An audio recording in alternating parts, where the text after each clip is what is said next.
Good to see all of you this morning. You're going to be mesmerized right before your eyes as I multitask while I introduce our sermon this morning. Somehow, either the sermon disappeared or it didn't populate as it well, that's interesting. So give me 30 seconds here, and I'll hopefully, but the problem is I got to get Zach's numbers back in there too. So I'm not talking to anybody on my phone. I'm just looking here. I want to talk a little bit this morning, and again, I'm going to try to do this with you. But if you remember last week, we talked about the providence of God, and we talked about the importance of understanding that we don't always know how the providence of God functions, right? We don't always know whether something is exactly what He intended, or is it just time and chance, as the Ecclesiastes writer talked about, or is there specific things that God desires to occur. And so this morning I told you I was going to come back and then let's talk a little bit about this idea of the will of God and how does that work? Can we have any understanding of how the will of God functions and purposes and those kinds of things? And so this morning let's do that. I'm going to talk to our tech guy this afternoon, and he's going to tell me why all of a sudden his software is not working.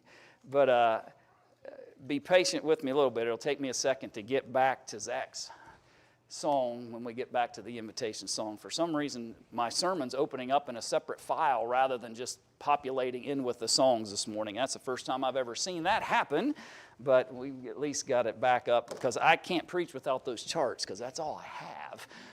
So let's talk about this. How does the will of God work, right? How is it that the will of God functions, and in particular, is every single thing that happens in this world, is all of it part of the will of God? And I think maybe sometimes there's an understanding by some that if it happened, it must have been what God wanted.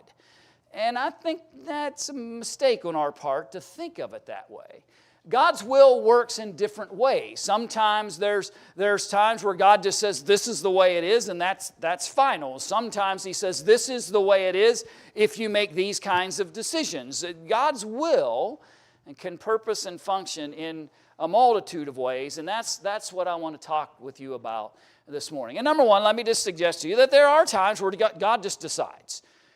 God just says, this is the way it is, and He decides every aspect of what it is that we're talking about, and His will is final on that, and doesn't really give man any kind of leeway, in a sense, as it relates for that. God desires certain things, and He makes all the decisions relevant to that. I think we can appreciate that out of Isaiah chapter 14. And when we think about the idea that God has the right, the power, the ability, the authority, whatever word you want to use, to just say, this is the way it is. And no one can limit that. Verse 27, for the Lord of hosts, chapter 14 of Isaiah, for the Lord of hosts has purposed, and who will annul it? His hand is stretched out, and who will turn it back? God decides, He purposes, and there's nothing man could do about it. There's nothing man could do to persuade or change what God has said. God's hand decides that this is what I'm going to fulfill, and no one has the ability or power or the authority to turn back the hand of God. All I'm trying to simply illustrate to you in the outset of our study this morning is simply this. There are absolutely times where God says, this is what's going to happen, and that's it. It's final. He doesn't give man any choice. He doesn't give man any decision-making in that process. It's just what He determined was going to occur. Both good and bad, by the way. We think of that maybe as a negative thing. Doesn't have to be negative. God, before the foundations of the world, decided to send His Son in order to bring salvation and promise. That was a purpose that God decided everything about and fulfilled it in Jesus. And so there are times where the purposes of God can be positive in their nature. There are times where the purposes of God may be consequential or even judgment that comes down from His hand. And I'm simply wanting us to make sure that we understand that no one can limit what God decides. And His will, in some senses, as it relates to that thought process, is final. No one could pull the hand of God back when He decides to put His hand forward. No one has the power or authority or ability to change God when it comes to that kind of purposing that He might have. But that's only one aspect of His will. That sometimes is that generic idea that people think everything of God happens that way, where He just decided, He determined that what happened to me, and when I tripped and fell, well, God must have wanted that to happen, or this particular circuit, and so that must have been what God wanted to happen. No, that's just one aspect of how God functions. There are others that are more nuanced that we have to think about as it relates to the things God shares with us. And the second then is, sometimes God decides what the results will be. God says, here's behaviors, here are things that you could choose, and I'm not telling you what to choose. I'm not going to force you to choose. Well, He might tell us what He desires for us to choose, but He's not going to force us to make those decisions. But He is going to tell us, listen, if you make that choice, here's what the result's going to be. Colossians chapter 1 and verse 9 is an example of what we're talking about. Where God says, here's what I desire, here's the instructions. Make your choice knowing what the result is going to be. Colossians chapter 1 and verse 9. For this reason we also, since the day we heard it, do not cease to pray for you, and to ask you may be fulfilled with the knowledge of His will in all wisdom and spiritual understanding, that you might walk worthy of the Lord, fully pleasing Him, being fruitful in every good work, and increasing in the knowledge of God. God shares what His purposes are, right? He says, this is what my wisdom shares with you. This is the will, this is the action, these are the purposes that I desire from you, but He doesn't force you to do it. God says the positive things that you might be seeking can only be found if you choose wisely the wisdom that I provide, but His will is there, but he gives us decision-making power. He allows for us to decide whether His will is something I will follow or not follow. Will it be something I adhere to or something that I reject and turn away from? We all have the same equal opportunity to know what God's will and purposes are. The question remains, as it relates to that aspect of His will I follow it? If I want the benefits, then I have to honor what God has asked of me. The Hebrew writer said it this way in Hebrews chapter 10. In Hebrews chapter 10 and verse 36. Hebrews chapter 10 and verse 36. For you have need of endurance, so that after you have done the will of God, you may receive the promise. God says, here's what I want, and this is the reward if you do that. By the way, parents, I'll give you a side point, and I wasn't perfect at this, by the way. Anytime I talk to parents, I always make sure I throw that disclaimer out there, because you always think, well, Ma, he thinks he didn't know. Trust me, I didn't do everything right. But when we tell our children, if these behaviors are met, then you shall receive this, don't back away from that. And here's the reason why. Because if our children are raised always thinking that they never really have to live up to the expectations in order to receive what was offered, how are they ever going to appreciate the things of more mature and more serious matters? There will be people that will grow up thinking that you don't really have to do what you were told to do in order to receive the benefit. You don't really have to fulfill the will of whatever was asked of me in order to receive the benefit that comes. I can still behave any way that I want, and I'll still get that cookie later. I can act and behave in any fashion that I choose. I remember one elder told me one time, he served as an elder, he said, listen, never give your children a cookie in the cry room. There's a reason we call it the cry room.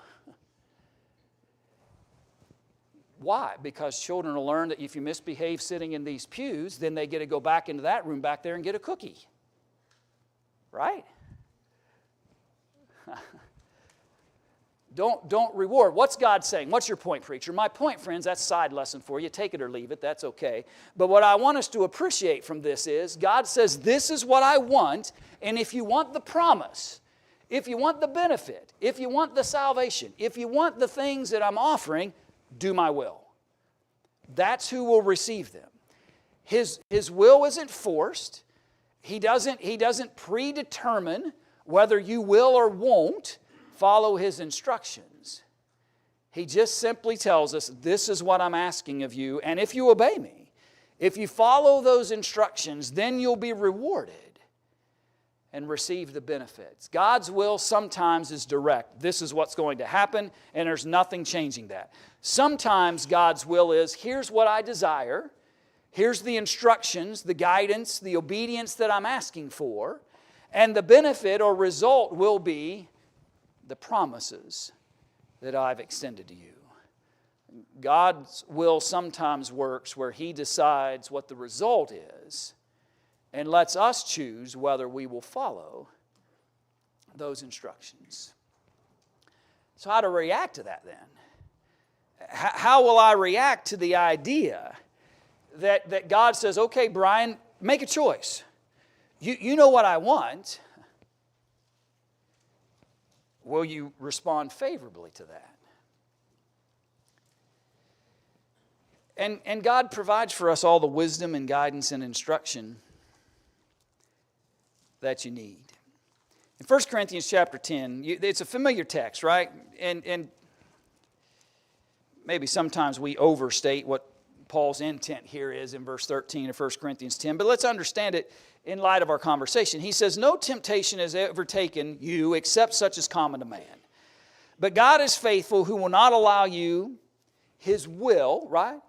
Will not allow you to be tempted beyond what you are able, but with the temptation will also make the way of escape that you may be able to bear it. With every challenge, there's an answer, right? That's the point he's trying to make. With every temptation that's set before us, there's an escape route. God says, I'm not going to tell you which lane to take. Let me rephrase that. God's not going to force you to choose the right lane to take. He's not going to force you to make certain decisions. He's going to say, here they are. You decide. Why is it that I fall into temptation? Because I ignored the escape route. It was there. God promises me it was there. God promises me that the path that He desires for me is obvious and can be found. Every single time there's a temptation to lead me into a contrary path, God always offers me the way of escape, the path to that which He desires from me. The question is, will I take it? No one, in other words, no one ever gets trapped in having to make a bad decision. I think sometimes we may like to appease our consciences with that kind of thinking. Well, I didn't have any choice. I had to make this poor decision. I had to choose this sinful path. I had to make this kind of decision because I didn't have any choice. I was trapped. No. God says His will is that with every temptation, there's an answer. There's an antidote. There's a way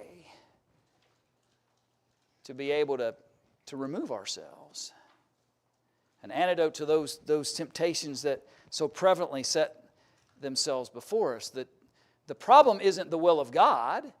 The problem isn't that His wisdom hasn't been offered. The problem isn't that God doesn't want me to do good. The problem is I'm choosing not to. His will functions that way. Decision-making has to take place. Let me take you to Romans chapter 6 to illustrate it from that narrative. In Romans chapter 6 in verse 16. He said, Do you not know? Pause for a minute. It's an interesting phrase, right? I like that phrase because it's I guess in modern terms, some might call that a little passive-aggressive, right? It's like, you should know this, right? That's kind of what Paul's saying. But he's asking it in a question. It's more pleasant that way, right? You have to consider it in a different way. But I think he's more poignant than that. When he says, do you not know? I don't hear that as, do you not? I hear it as, do you not know? How do you not know? I think that's the emphasis here. How do you not know that to whom you present yourselves slaves to obey, you are that one slaves whom you obey, whether of sin leading to death or of obedience leading to righteousness? It's a perfect illustration of what we're talking about. What's God's will for you? He wants you righteous. What's God's will for you? He wants you saved. What's God's will for you? He wants you to inherit the promises made and founded in Jesus Christ. That's what His will is. Well, then why don't I just automatically receive that? Well, because He said, I want you to choose it.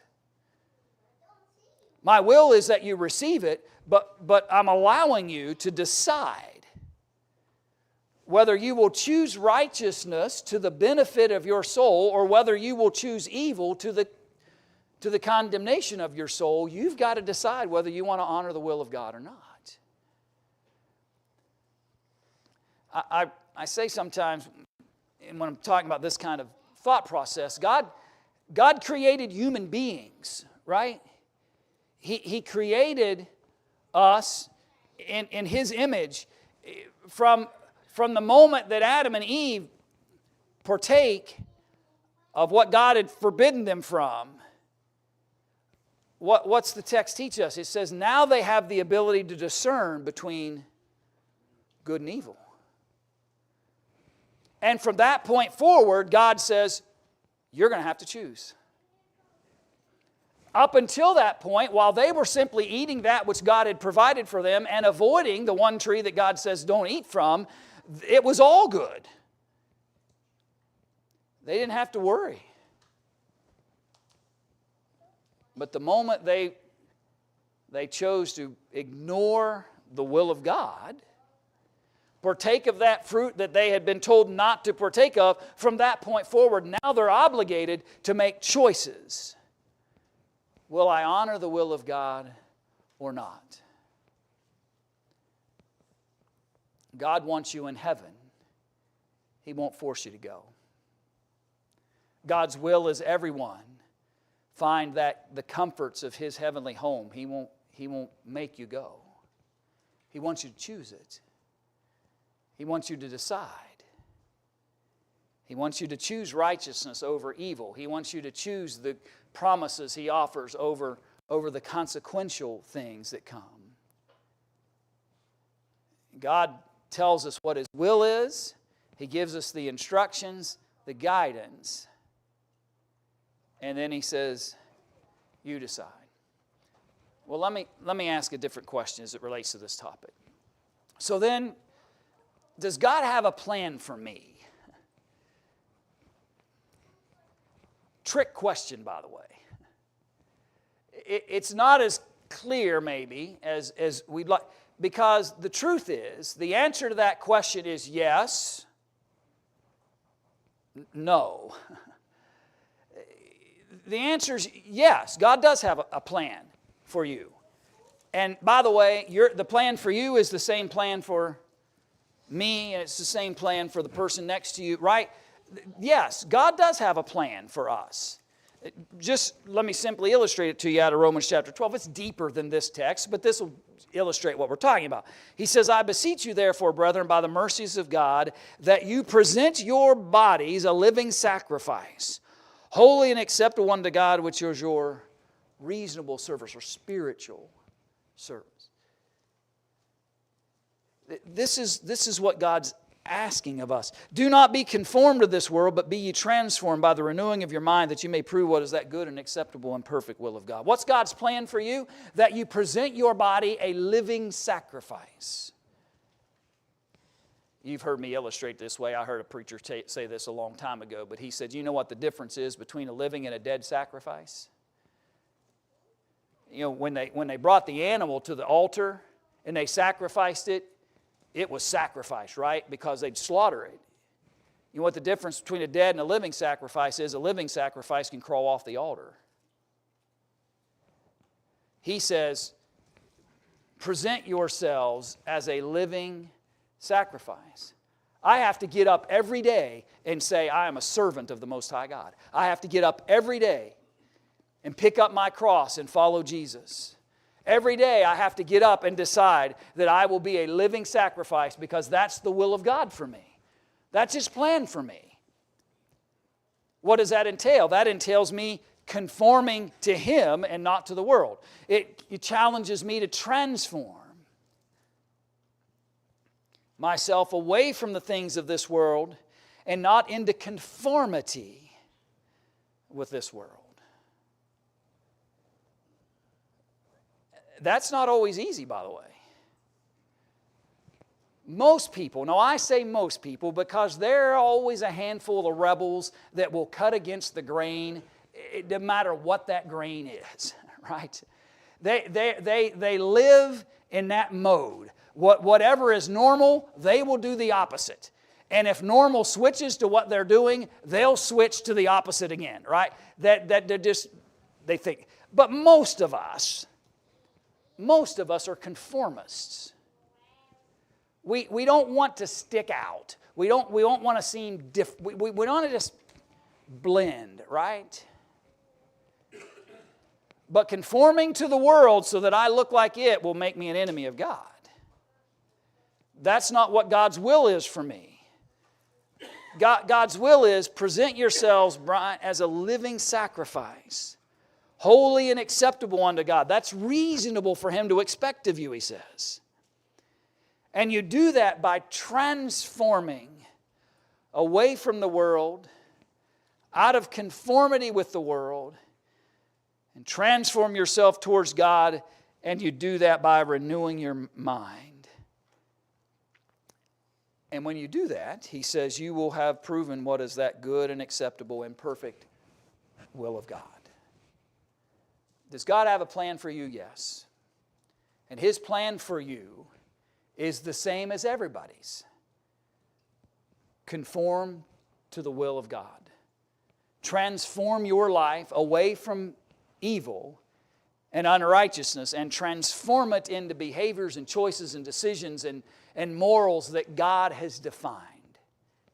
So yes, God does have a plan, a purpose, a will for all of us.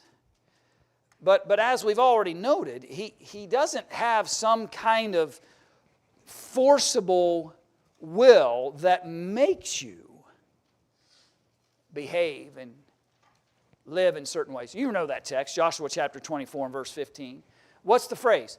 Choose you this day whom you will serve. But as for me and my house, we will serve the Lord. Choose, make a decision.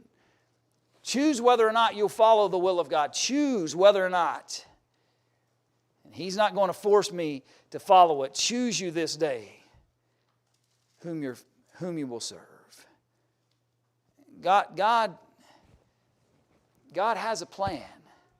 God has a will. God has a purpose. God has a desire for each and every one of us. There are things that He wants us to do. There are things that His will declares unto us to fulfill.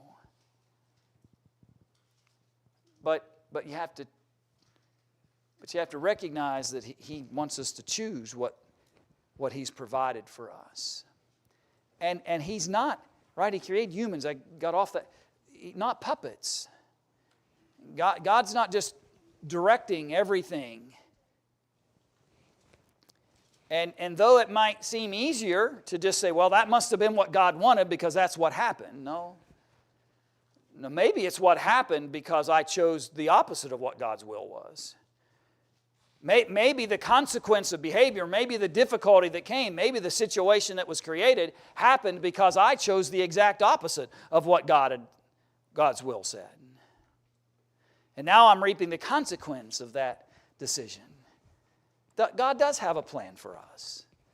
It's to follow His will and His commands and His instructions and receive the promises that come through Jesus. But does He have a specific plan that every moment of every day, every second, every aspect, everything that happens occurs to you in your life? That's what God... No. That's not how His will works. And so, this morning, how am I applying myself to the will of God? And Zach, we'll hope for the best here. But how is it affecting my decisions, my choices, the things that I'm doing? Am I allowing God's will to direct me, to guide me, to give me that purpose? Sometimes I want to have a plan, right? I want to know what it is I'm supposed to. And God says, here it is. Here's what I want. Follow that. And let His will. Sometimes He just decides. And He chooses, and we couldn't make straight what He's made crooked or make crooked what He's made straight. We can't pull His hand back if He decides, right? There are things, and to be quite honest, we won't know. We won't always know when God's functioning that way.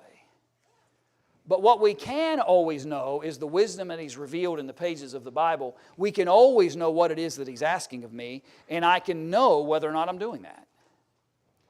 And if I'm doing it, if I'm following it, if I'm doing the will of God, then I'm making the choices that lead me to the benefits and the promises and the hope that He extends through Jesus.